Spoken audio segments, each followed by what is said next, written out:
Hello and welcome to Your Money on the BBC World Service. I'm Devina Gupta in Delhi, taking a break from Work Life India. And I'm Manuela Saragossa in London, taking a break from Business Daily. It's just over a year since the World Health Organization declared COVID a pandemic that's claimed millions of lives around the world. It's also claimed millions of livelihoods, wreaking havoc on people's personal finances. Regular listeners will remember that last year on this programme, we spoke to people from across the world about how they were managing to make ends meet amid widespread job losses and business closures. We'll be hearing from India, Bangladesh, Brazil, Seychelles and more about how people there are navigating the economic and financial turmoil from the past year and how they're now planning ahead amid vaccine rollouts. But first, let's hear from some of those people I spoke to last year. Matt and his partner run a cafe in Buffalo in the United States. A year ago, they told me they thought they could just about manage to keep their business ticking over under COVID restrictions. But in the meantime, they've learned just how important the weather and the seasons have been to the hospitality business. We got through the summer and I don't think, we could have asked for a better summer considering the circumstances. It really, didn't start to hit us hard until, the weather started to change here, with snow and everything and people not able to eat outside, with us not being able to offer indoor seating at the time, that obviously was difficult. In Brazil, we also heard from Eduarda Ribeiro, a florist in the Brazilian city of Rio de Janeiro. For her, the past 12 months have been all about change. It's been a year since I last spoke to you. Yeah. Crazy times. I remember you'd given up your premises, you'd sold off all your plants, and you were basically doing everything from home. Is that where you're at now? About September, business started to reopen again and blah, blah, blah. And actually, most of my orders, they increased a lot. It's somebody's birthday, somebody's death, things still going on. Like people are still getting married. They're not having a party, but they still doing stuff. And flowers are to celebrate special moments and special people. And I think this time it's very hard to pass without flowers. Well, helping us make sense of these uncertain financial times and dishing out advice and insight will be our two expert guests. They are Oluwatosin Olasende, founder of the financial literacy consultancy The Money Africa, based in Lagos. She's a personal finance expert. And Ricardo Reis, professor at the London School of Economics and, of course, an expert in his area. Ricardo, welcome to the program. And let's start with the big picture, because surely there isn't a person on the planet who hasn't been affected in some way by the COVID pandemic. So could you paint us a picture of what the global job market looks like now compared to what it was before the pandemic hit? Well, as you say, this has been a truly global recession. We hadn't had one of those in really many, many decades. Even the great financial crisis affected the advanced economies, but much less so the emerging markets. Not so with COVID. All of the world economy essentially tanked in the second half or even throughout most of 2020. And that affected everyone, even if differently. Many of the jobs that we had gotten used to, the stable, good-paying jobs in some cases, or in some cases, bad-paying jobs, they all got disturbed by the fact that we simply were unable to, for a prolonged period of time, almost 12 months now, trade with each other freely, consume, produce, interact with others, generate output and income in the way that we did before. At the same time, a combination of very strong government responses, as well as this record-breaking development of a vaccine, means that we are also seeing a very quick recovery in the global economy. We already started, even as early as July, August, or September, start seeing many economies recovering when the first lockdown was ended. And throughout, that recovery seems to continue, including on the forecast for what the next few months will be. So going forward, what we see now and the great uncertainty is the shape of that recovery, which jobs will come back, which new jobs will be created, and generally speaking, how the whole structure, if you want, of our economy, of our consumption basket, of how we interact with others will change. We've also seen a reduction in working hours across the world. I mean, even those people who have been able to keep their jobs, they might have found that the number of hours they're working is less now. Well, it was a very unusual recession in many regards. Even the job losses were relatively small when compared with the fall in hours worked and economic activity, because in so many places, governments supported through furlough schemes and others that the employment relationship would continue even if the person was home and not putting in any hours. The unemployment rate itself has actually become a very poor indicator of the last 9 months, given that we had such large interventions across different dimensions of the economy. But what about the countries where government contribution wasn't there? India is among them because there was no unemployment dole that was given and very limited support also given to the underprivileged group. What has been your assessment for these countries, and will the recovery take longer for such countries? Yes, there was much less government programs. At the same time, there were great shifts from urban to rural environments and a shift towards home production, household production, and farming that again offset some of the shock, as well as the labor markets in those economies. Certainly, in general, we would describe them as weaker in the sense of less protections of work, less steady income, but also, in a case like this recession, so unexpected, so violent, also more flexible. And so what we see in many countries, India, you mentioned, is a remarkable flexibility of the economy for people to adjust across sectors and to keep on at least preserving some of their livelihood through these difficult circumstances. Looking forward, what seems to have determined the great turning point in the advanced economies is undoubtedly the vaccination. Insofar as in the emerging economies, vaccination is very behind or hasn't even started, what that means is that recovery will start as soon as the vaccination starts. Now, having said that, even in those economies, you already see a rebound because with the vaccination in the advanced economies, you see, of course, the spillovers in demand towards the other countries in terms of the goods they produce. But when it comes to, for instance, tourism, only a vaccination campaign will allow those to restart in full. Right. Oluwatosin Olasende, I wanted to welcome you back as well to the programme. When we spoke last year, you were very clear about just how important remittances are to a country like Nigeria, how much it depends on migrant labour that's moved overseas, sending money back. And that had dropped dramatically at the time. Remind us how important that is for an economy like Nigeria's.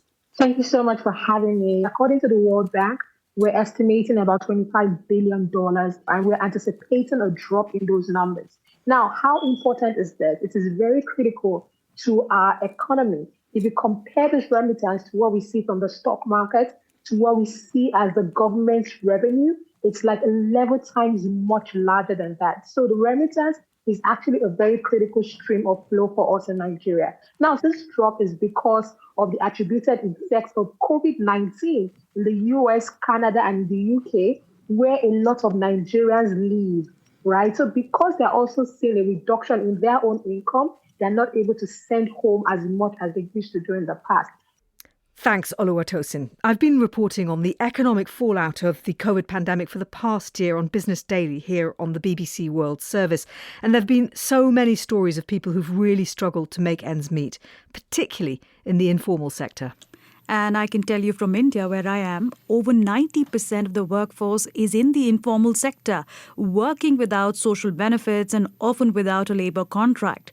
I spoke to Sheila, who has a vegetable stall on the streets of Delhi. जो lockdown की थी उसकी तो नहीं पूछो तो बढ़िया है इतना बुरा हाल था.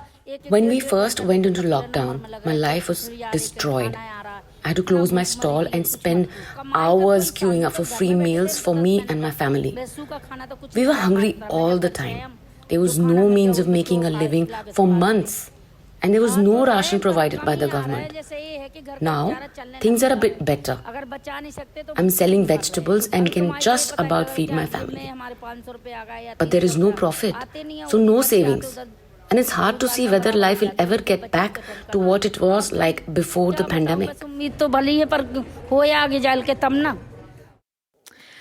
That's a very worrying story there. And those kind of stories also worry Sharon Burrow. She's with the International Trade Union Federation. We have 60% of workers working informally. No rights, no minimum wages, no social protection.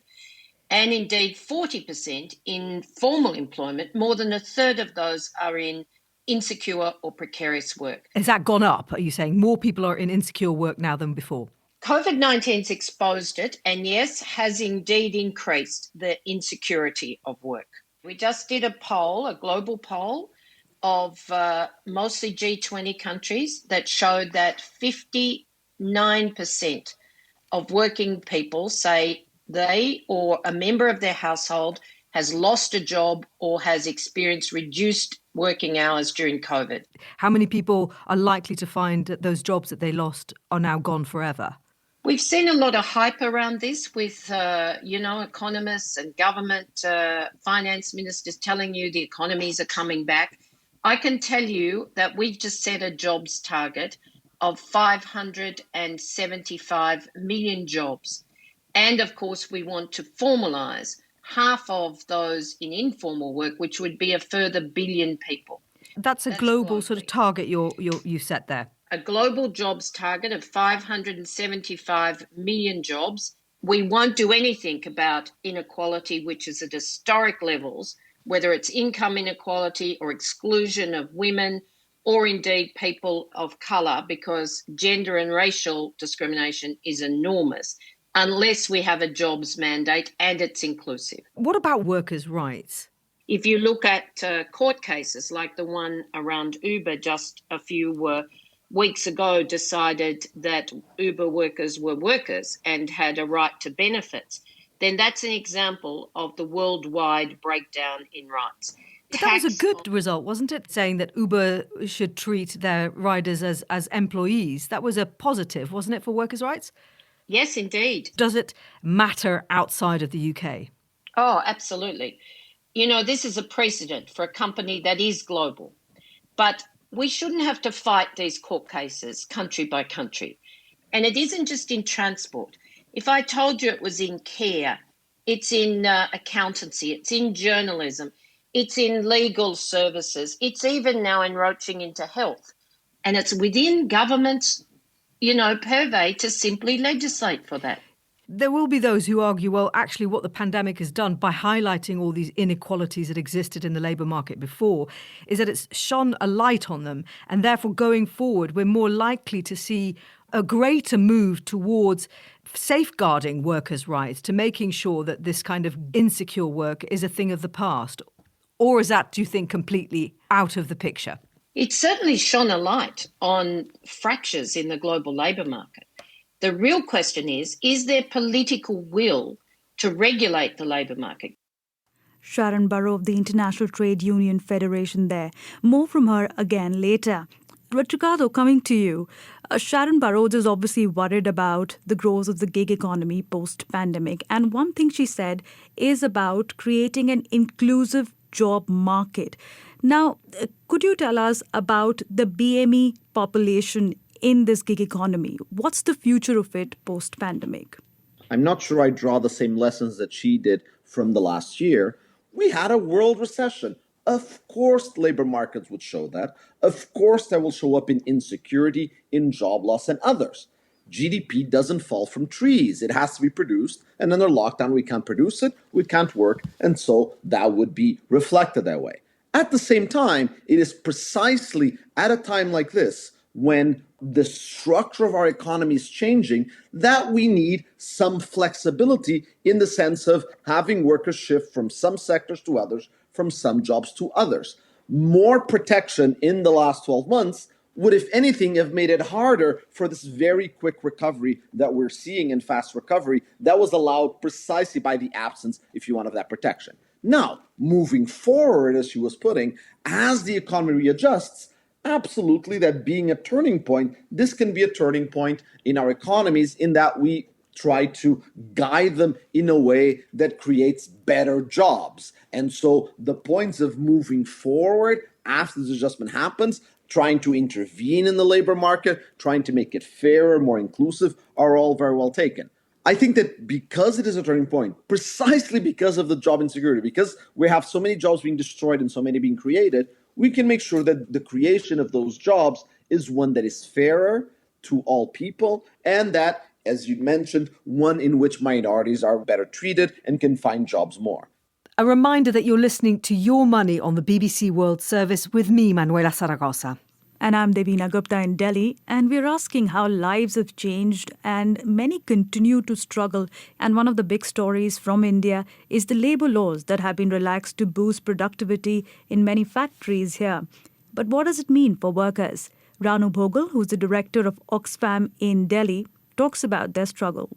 I think it started with the Uttar Pradesh state government, and they said you can make the people work from 8 hours to 12 hours without any overtime payment. Of course, this was challenged in court, and then they were forced to reverse that decision. But 10 states came up with that kind of provision to attract investment and to boost the economy. And I think some states have continued with this provision. Even things like ventilation, for instance, they relaxed rules around proper ventilation is required. There has to be drinking water facility. There needs to be toilets and creches. And all these things were given a relaxation, so to say, to cut costs for the owners. Do you believe that some of the migrants who left cities after their harrowing experience, do you see them coming back to the cities, or do you see them probably trying to find opportunities closer to their villages? A lot of owners actually sent flight tickets to their workers from Bangalore, cities, big cities where these people were these skilled workers. Yes, I remember were that story. A builder had booked a flight to get workers back to the site of construction. Absolutely. But he didn't book a flight when they had to go back to their villages or make arrangements near the construction site when the lockdown happened. Yeah, absolutely. So a lot of skilled workforce is needed for them to restart their operations. So those kind of owners of units have actually sent train tickets, plane tickets, and tried to attract them back to work. But, I think it's a situation of desperation. Basically, unemployment rates are so high in this country. So what do? You migrated to cities because there was nothing in the village. There is a huge agrarian crisis in this country. The economy in rural India is depressed in terms of actually earning income from, agriculture or some enterprise there. The scope is very limited. Most people who migrate out of villages don't want to go back and do agriculture. They would rather be a security guard or work in a restaurant or as a waiter than go back and till the land. So it's not an easy answer for people. And that's Ranu Bhogal there from Delhi. Well, what's also been thrown into sharp relief is the interconnectedness of our world. If consumers in one country stop buying, it's not just industries in their own country which contract, but around the world. Take the garment industry in Bangladesh, which employs millions of people. When COVID hit last year, multi-billion-dollar orders from Western companies disappeared overnight. I spoke to Rubana Haq, president of the Bangladeshi Garment Manufacturers Association. She's also director of the Mohammadi Group, which employs 15,000 workers in the garment sector. Bangladesh in total had a $3.18 billion of cancellation. So it was a collective shock that industry had to absorb. I just couldn't understand how we were going to pay wages. We have 4.1 million workers. And out of this 4.1 million workers, 70% are women. What proportion of that mostly female workforce has had to be laid off? Unfortunately, we've lost around 40,000 people. Has there been any recovery more recently in the sense that people are buying, leggings and pajamas to work here in the West, to work from home? Have you seen any of that feed through into your industry there in Bangladesh? The category which is doing good is actually leisure or intimate wear or just, pajamas and, it is a change in consumer taste, but woven product, more formal ones have gone down. So even if we kind of, do the math, it's still around 16 to 17% minus at this point. We are rather expecting that after the West is fully vaccinated, exports will surge. So hopefully, we'll see some light at the end of the tunnel. Rubana Haq in Bangladesh. Ricardo Reis, do you share her optimism? Do you think global supply chains will revert to what they were pre-pandemic? And what the implications are for jobs on that front? Oh, I think I do agree with her optimism. I mean, what we saw was that, and I think when we last spoke in this program about a year ago, we were very concerned about supply chains because in March and April, what the data was showing for the UK, for the US, for some European countries, was that indeed there was this dramatic disruption of those as we closed borders and went into lockdown. But those supply chain shocks by the end of the summer were completely gone. Now, what does this mean for jobs, though, as you said? Well, the jobs that will be lost, it is the low-skilled service sector jobs in big cities, in advanced economies. Those are the ones that are being lost and will be lost perhaps permanently as we continue to buy clothes from Bangladesh, but now we buy them online without needing the retailer in the high streets of Liverpool or Manchester in order to purchase them. Oh, that's interesting. So it's not actually the jobs in Bangladesh that are at risk here, but the jobs back in the West. Well, meanwhile, we've stayed connected. We work from home, and being online has given others an opportunity to reskill. Yes, and I spoke to Sunil Suresh in Bengaluru in India. I'm a 26-year-old from Bangalore. What was a job you had a year ago? Beatboxing, yeah. BBC. Wow, that is so good. Thank you so much. Sunil, tell us what happened last year this time when lockdown forced most of the event companies to shut down their business. What happened to the gigs you had booked? I was just stranded with no clear picture as to what's going to happen, and the lockdowns just kept getting extended. It must have been tough. I believe you came to live with your parents in their home? Yes, that's when I discovered stock trading. And it was through social media, wasn't it? Yes. And satisfied with the switch? 100%, because it gave me a new avenue to make a living. And ever since then, I think I've had a completely progressive bank statement. But I hope the beatboxer stays alive somewhere, perhaps over the weekends in the post-pandemic world. Most definitely, I find myself beatboxing while I'm trading just to keep me calm. Well, a trader who's a beatboxer to the beat of the markets then. Thank you so much for joining us, Sunil. Oluwatosin, there are millions of people around the world who've turned to day trading, share trading from home amid the pandemic. We've seen a lot of people that have never stepped into the stock market before. All of a sudden, they are starting, they're trading. Some are even teaching courses. It's pretty risky. It is risky. It is very risky, actually. And what they are probably thinking is this: my options are limited. Well, you're listening to Your Money on the BBC World Service, where we are hearing how people have managed their work and money during the pandemic. And we'll be back asking how the 330 million people who depend on tourism and the travel industry around the world have survived. Stay with us. The documentary is just one of our BBC World Service podcasts. There are many others to choose from.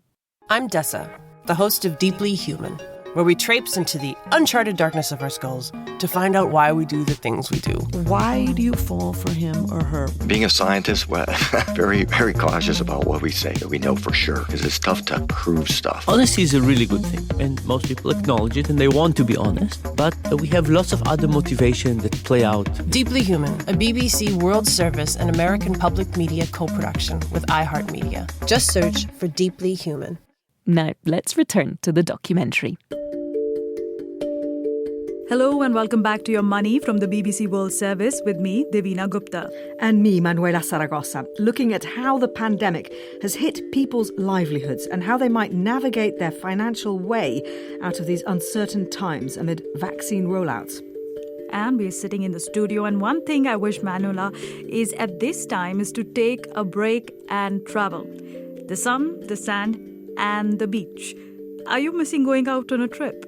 Well, I've been stuck at home for the past year, mostly, and going a bit stir-crazy. So, yes, a trip would come in very, very handy right now. But obviously, it's not just me. Millions of people around the world are in the same position amid lockdowns, and that's been devastating for one industry, probably more than any other: tourism. Yes, and tourism, it's an industry that accounts for just over 10% of global GDP. And according to the World Travel and Tourism Council, this industry accounts for 1 out of every 10 jobs around the world. Yeah, they really are staggering figures. It's affected so many, as Martha in West Java and Dipankar in Delhi know only too well. Awal mulanya sih pasti karena aku sudah nggak bekerja di Garuda ya. Maksudnya udah nggak It jadi all started when I stopped working for Garuda Airlines. I stopped being a flight attendant. Unfortunately, my contract at Garuda was 2 years. After those 2 years at Garuda, they would appoint me as a permanent employee. However, because of the pandemic, my contract in April last year ended just like that. So I worked at Garuda for really 2 years. They can't continue our contract. This is a pandemic, not a person, but at some point I just hated hearing the word COVID. I fought very hard to get into this company. I used to handle tourists from different parts of the world, conducting tours in India. When the pandemic hit, it was a very tense situation because guests were also very anxious to go back. And then 24th March, I believe, the lockdown happened and everything was closed. And March, April, May, I got salary full. And then June, July, August, till November, it was a 50% that I used to get. But I was working from home. Then it was a very difficult and a very stressful situation. I had to, run my expenses in half the salary. My focus was to generate my son's school fee. It was a tough time. That was Dipankar in Delhi and also Martha in Java there. One of the worst hit countries has been the Seychelles. Almost everyone on this small island nation in the Indian Ocean lives off tourism. I spoke to Venu Gopal. He manages one of the largest food import companies on the island and is a member of the Seychelles Chamber of Commerce. Seychelles is 100% import oriented. They generate revenues by export of fish and tourism. And tourism occupies almost 76% of their GDP. So when the lockdowns happen in much of the West, it must have been absolutely disastrous for the Seychelles economy. Exactly. January 2020, we had a tourism of 32,000 people, whereas in Jan 2021, we have 1,108, 3% of the total tourism. So how did businesses survive? Majority of the businesses, government has given loans for private entities to sustain until the tourism builds it back. So this way they have got some support. All the people working in tourism sector, all locals, local Seychelles were being paid the salaries until March 2021 in full. Going forward, you will know from bookings made whether or not the tourists will start coming back now that the Seychelles is open again to tourism. What does it look like? Does it look like people are going to start coming back? It's very promising. There are new properties, Club Med, which is one of the biggest property built up recently and opening on 2nd of April, where they have 63% occupancy. And Constance, one is the major room capacity in Seychelles. They got 60% occupancy. That means every year Easter is our biggest season. And this year, as the tourism is open for Easter, we are expecting some good figures. But this is going to be only for the month of April. From May, we don't have any guaranteed bookings. We have to wait and see after May what's going to happen again. And I suppose it's all dependent on what happens with the vaccination programs out in the West and whether or not people in the West are even allowed to travel. I think we've seen this week in the UK, the government say that anyone who travels out of the UK for holidays is going to be fined £5,000, which is the equivalent of what, about $7,000 US? Exactly. And I also came to know that the insurance companies are not going to cover. But Emirates, which is our major carrier, it has giving full insurance cover for COVID and whatever type of incident happened during this travel. So this is pulling some of the clients from Europe also. What's the mood like? Among people in the Seychelles who work in the tourism industry, how keen are you to see foreign tourists return? Because at the end of the day, it might bring business back, but it also brings back the risk of more COVID cases. Yes. As long as we are all vaccinated, the local Seychelles population will not be affected much. If you ask me, at least 65 to 70%, they are willing for the borders to open so that the economy can get straight. But still 30% of population are against it. Reason, they're very much worried because Seychelles got very poor medical facilities compared to other part of the world. I was speaking there to Venu Gopal in the Seychelles. Ricardo, these small island nations, so dependent on tourism, and Seychelles is not the only one, there is very little work outside the tourism sector on these kind of islands, isn't there? Absolutely. And in many ways, they are the ones for whom uncertainty is larger moving forward, and especially that are going to take the longer to recover from the hit of this recession. As you said, they depend on tourism. It is hard to see how their economy could shift in the short run to do other things. And tourism is indeed the sector that seems to be taking longer to recover and that is more compromised by the actions of Western governments. You know, for decades, we have talked and discussed how important it was for Western governments to embrace free trade, to embrace the World Trade Organization, and do not put restrictions on trade of goods and commodities and agricultural products with emerging markets. That was, in many ways, the key secret behind the remarkable run of 30 years we've had now, where world inequality across countries has fallen to the lowest levels that it had had in centuries by allowing emerging markets, developing economies to export their goods, their agricultural products, and their commodities. At the same time, when it comes to services, we have not made as much progress in ensuring free trade. And in particular, during this pandemic, countries have awoken to a very nationalistic streak of closing their borders, of preventing people from leaving their borders, of having a very negative view towards tourism as something that we should simply clamp down to stop the virus. Perhaps that is legitimate, perhaps not, as one considers national security and health, but it has a devastating effect on countries like the Seychelles. And their only hope is that not only vaccination in advanced economies proceeds fast, but also, even as vaccination proceeds, that a certain hysteria against traveling and against the threat from abroad, if you want, that comes with people leaving the UK or leaving the US or other countries abates a little as we move away from COVID. Oluwatosin, for people working in the travel sector, they may be thinking right now that they have to retrain in something else. There has to be something else to do to replace the jobs that they lost. And as we heard Ricardo say, we don't know when the recovery will actually happen for tourism. What kind of advice would you give to someone working in the tourism sector right now? There's a company in Nigeria, there's a travel company called Niger Nomads. They started investing in creating experiences for people within Nigeria, right? So they started creating, imagine during the pandemic, everybody stays in their home. They get tired of it. So they create nice, lovely apartments that they can just go have a staycation. So they're changing and they're reimagining the process. And that's what a lot of tourism companies need to start thinking about. Also, there's a new buzz now of virtual travel. How can you create a buzz around it? So basically just changing with the times, start leveraging more on staycation, start looking for local places that people can actually go to locally without necessarily leaving the country. Sure. Also, following and adhering to all the COVID measures. Right. So a pivot towards more domestic tourism. And that's something that I've heard about from Husna Tara Prakash in Calcutta too. We have 2 boutique hotels, one in Calcutta, which is a city hotel, and one up in the sort of foothills of the Himalayas in Darjeeling. And we were pretty much house full in March when the lockdown started and all our international guests were flown home. So it was pretty drastic at both hotels because we still had a good month or two of the season to sort of get through. And then all that business dried up instantly. And how did you shut down? Did you basically close down?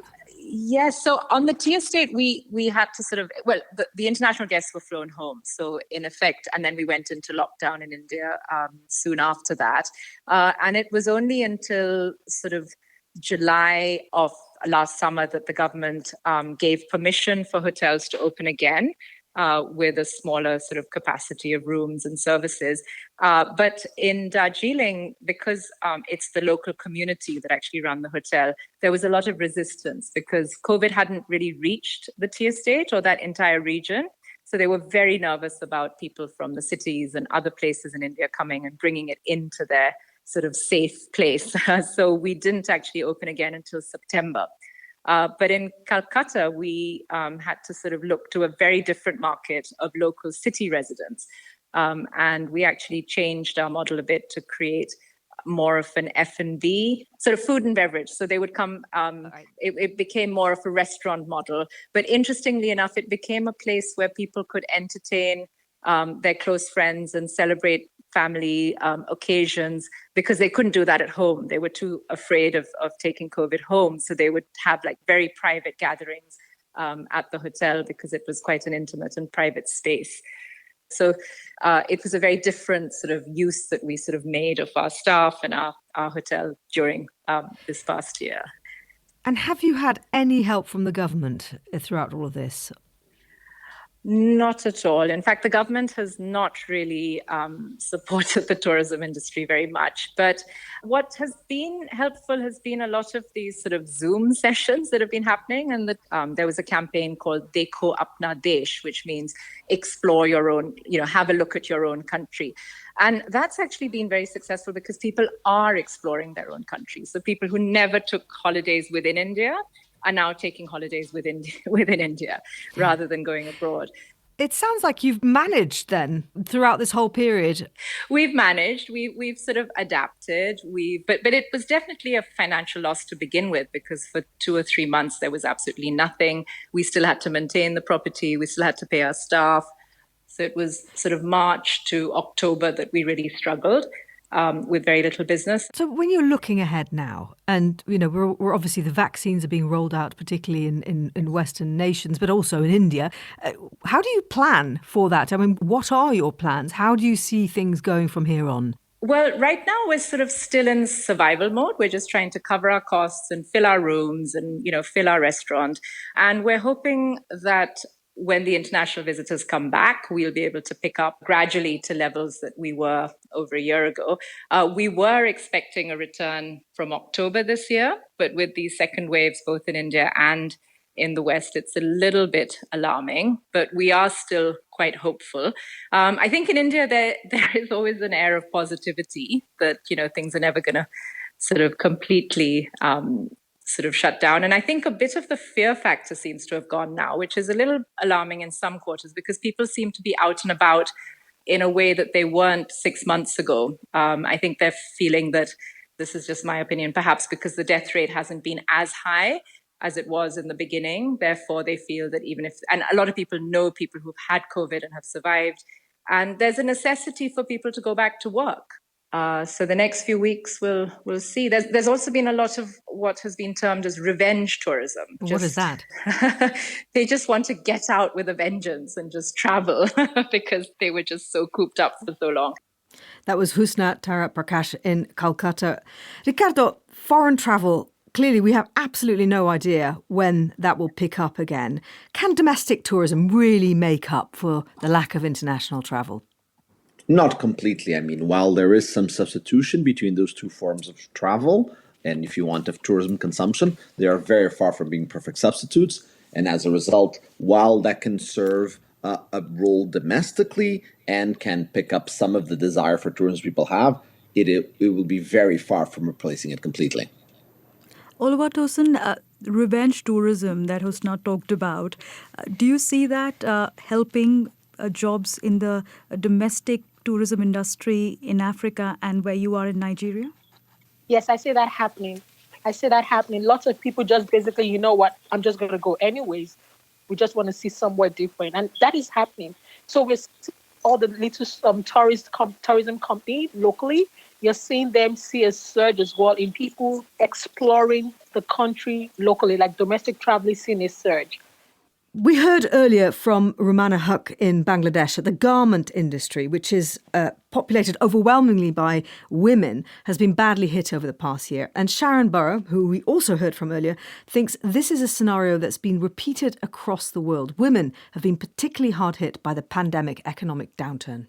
Even before COVID-19, progress of women had stalled on every indicator. But what you've seen through the pandemic is, of course, with increased telework, that it's a false choice. There's a romanticism around telework. But if you are trying to care for children, hold down a job, look after the family, that double burden of care and work is not possible. So many women have dropped out of the labour market. So in answer to your question, we need to do everything possible if we're serious about equality. If gender equality matters to our communities, and it must, then we have to do everything possible to look at, jobs that allow women to participate. And can I tell you that if you invest in care, you get twice the dividend in terms of the numbers of jobs as you get if you invest in infrastructure. Now, we want both. We need and when you say climate care, you mean infrastructure. childcare or? I mean healthcare, education, childcare, aged care. Those caring sectors. Which tend to be populated by women. They tend to be populated by women, but if you in fact invest in those jobs, you get good jobs that many women will populate, but you also get the freedom from care that will allow women to participate in other areas of the economy. And we know the fastest multiplier of productivity and growth is actually to invest in women's participation. Now, as I said, we need investment in all industries. We need infrastructure, particularly with the climate emergency and the transition from energy. We need transport, mass transport. We need agricultural investment.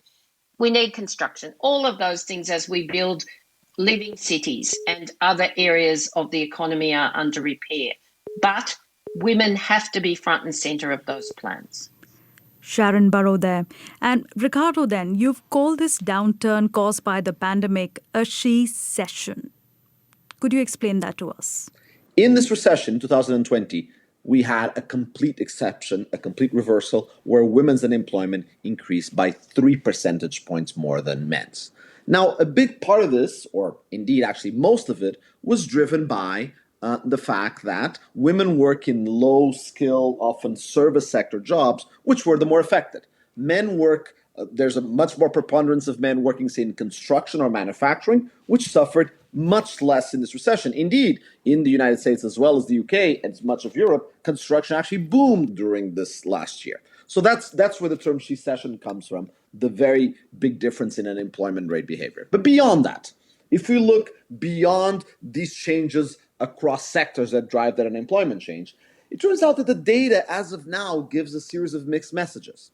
If you look for men and women working in the same sector in roughly the same job, what you observe is that there hasn't been a very big difference in either the change in employment or the change in hours worked.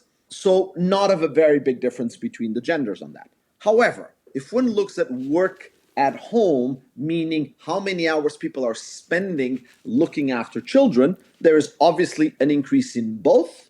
There is, in some sense, a lowering of relative inequality in the sense that men have started bearing much more of the burden of child rearing over the last 9 months. But it is still the case that disproportionately the job of taking care of children, of educating them through homeschooling, of taking care of the house as the whole family is confined, has fallen disproportionately on women. And as a result, the impact that this has on women has been extremely large, as even assessed by other data that comes from surveys of mental health, which has shown a much larger deterioration on women. Oluwatosin, what advice would you give women who have had to give up their job because they have child-caring duties at home that they couldn't combine with their career? What advice would you give to those women who are perhaps looking at the vaccine rollouts, hoping that the jobs market will pick up and that they want to get back out there? Number one, hang in there. Hang in there. It's almost over. I think we're very, very close to the bend. Hang in there. Number two, ask for help. So we should reach out to our community, reach out to the people, let people know that you're actually in the job market and you're trying to transition. Also, you don't have to take up all the labor yourself. So if it's your partner, if it's a family, if it's any other person or even resources that you can leverage on to share that unpaid labor, do not be afraid to ask. And then number four, shoot out that CV. Keep throwing it all out till we actually get something. We're looking for rays of light here, and you mentioned Oluwatosin community, and one positive thing that has happened and has enabled some people to keep their businesses, their livelihoods going, is the support of the communities that they live and work in. And we heard briefly from Matt and his partner Adria in Buffalo, New York at the beginning of the programme. They'd set up a cafe just as the pandemic hit. A lot of people come in and they welcome us to the neighborhood and just say how much of a great addition we are to the neighborhood. as well as we were approached by 2 news channels in Buffalo. So we were able to be present on the news, and that brought a lot of people in.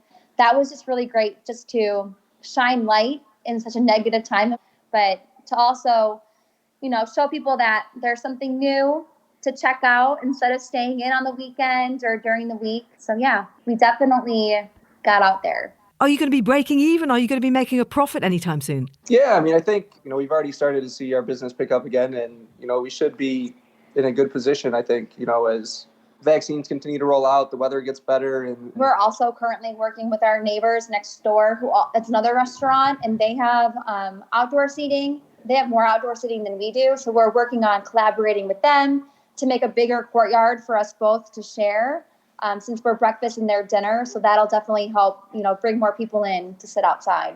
As more and more people are getting vaccinated, we're definitely seeing people start to get out and be more social. People are becoming a little bit more braver, and we're slowly getting back into our normal again. Well, that was Matt and Adria in Buffalo, New York. Oluwatosin, I suppose the issue here is some communities have more resources to help than others. They do. And I think this whole thing has just sort of shown us the power of communities, how a community can come together and weather a storm. It's a very, very, very, very eye-opening experience just to see how communities have rallied around each other to help. Any stories from where you are? Yes. So let me tell you what happened here. What has happened is that a lot of people came together and they teamed up together to put money together. And we went to low-cost neighborhoods where people could not afford to eat. And we're all taking turns. So that way, these people feed them for this week, and other people do it for the next week. We just kept changing the baton. Also, for a lot of people that have children from low-income households, they don't have access to things like laptop or even the internet. Destiny True in Nigeria, they set up a camp where they could get kids to just come there to use the facilities, leverage on technology by having like a projector to educate these children, knowing that they would be left behind if we did nothing. So community came through once again. Well, I've seen this kind of community support in India as well, crowdfunding campaigns online to support local businesses. And Ricardo, what do you think of this push? Sort of a vocal for local movement where people are turning to local communities and supporting small businesses. Is this trend likely to continue in the post-pandemic world in other countries as well? I don't really know. I think it's one of those, again, those great uncertainties that we face. To what extent are we going to exit this dark year saying I want to have my life exactly as it was and go back to exactly what my consumption patterns were then? Or have I learned something about myself? Have I learned something about my community? Have I discovered different ways to lead my economic life that I now learn I appreciate more and that I'm going to try to keep? Oluwatosin, having heard the stories in this program, knowing what you do about personal finance, what should people bear in mind as they look to enter the labour market again, perhaps if they've lost their job or they want to change careers or if they're negotiating an increase in working hours? What should they bear in mind? I think everybody should just bear in mind that number one, is an opportunity to start all over again. Number two, now more than ever, it's very important for us to have a diversified portfolio, right? Just knowing how volatile things can get. And most importantly, to also have an emergency fund for the rainy day. So whenever we are projecting now, we are thinking, how much run do I have if anything happens? What is my bond rate? Very, very important question and very important thing for everyone to bear in mind. So that when I get back into the job market at any given time, how much time can I buy myself if anything goes wrong? And Ricardo, do you see some new kind of jobs emerging in sectors like green economy and care economy? Well, I think that, again, it's very hard to forecast what will happen, but that seems like a good prediction, let's put it that way, or at least a sensible one. On the green economy, that was a trend that had already been going on for at least a decade, if not more. Crises often accelerate trends. They don't often create new trends as much as people employ wishful thinking of those and think that, some wonderful new world is going to emerge out of this. But they do tend to accelerate trends, and the trends towards the green economy was already one that was there. All right. Thank you to our guests. Oluwatosin Olasande of The Money in Nigeria, and Ricardo Reis of the London School of Economics. That brings us to the end of this edition of Your Money. Tweet us with your stories using the hashtag YourMoney. From me, Manuela Zaragoza. And me, Divina Gupta. Take care and namaste. And stay safe. Your Money was presented by me, Manuela Zaragoza, and Divina Gupta. The editor was Rosamund Jones, and the producers were Rumela Dasgupta and Helen Grady. The programme was mixed by Nigel Appleton. Thank you for listening. There will be more from the documentary podcast soon. If you haven't already, please do subscribe. And don't forget, do try our other BBC World Service podcasts too.